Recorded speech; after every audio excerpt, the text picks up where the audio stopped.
Hi guys, Zombie Rommel here. I wanted to quickly give you my thoughts on a quirky little action game called Cuphead. Right now, it's doing pretty damn well on Steam. It's gotten an overwhelmingly positive review from the community.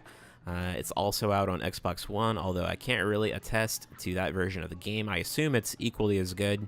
It doesn't seem to be very demanding, but it does look pretty friggin' sick. You've got a 1930s aesthetic going on with the whole film grain layered on top of it, and it just makes for, in my opinion, a very cool looking game, a very unique looking game, and it's the kind of 2D animation that wasn't possible whenever 2D consoles were in vogue.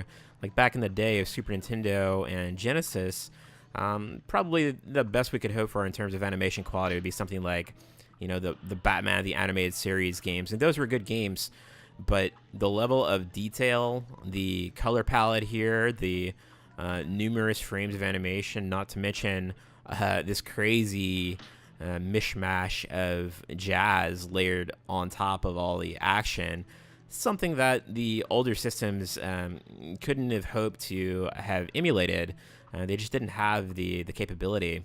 But this game's a lot of fun. It reminds me a lot of Mega Man, Contra, Metal Slug, that type of thing. You have to be on your toes. You have to be ready to shoot in any of the 8 directions. You can hold down the R1 shoulder button to lock yourself in place, which to me was nice. It was a reminiscent of Contra 3, actually, how you can kind of just sit there and take aim if you'd like, so that the diagonal inputs don't always move you forward. You've got EX attacks. I guess they're borrowing a bit from fighting games because they're actually called EX attacks in the game.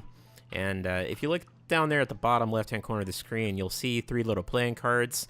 So far, I can get up to 6 of those in my playthrough. And if you use the attack, as I just did there, before you hit 6, you'll do an EX attack, and so you'll basically spam out a fireball. I think it varies depending upon weapon type, but if you accrue 6 of those playing cards and then you hit the circle button, or B on Xbox, then you'll shoot out a giant super attack. And you can customize these. You can customize your main weapon, you can customize your super weapon, and you can also equip a passive ability.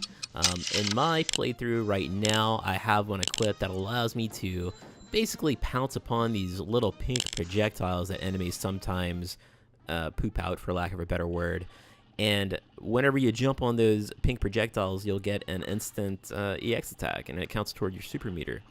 But there are other ones you can use. Early on, you can also equip a passive that allows your dash capability mapped to triangle or Y on the Xbox. You can equip a passive ability that allows you to phase through enemies, so it gives you a little bit of temporary invulnerability, which is nice. Here you can see I'm retrying once more to do battle with this demented mariachi fireflower character here. And that's something that most players will be doing a lot of, unless you're very experienced with this genre, with the action shooter platformer genre. Most of the levels and the bosses are going to require many retries, but you know what?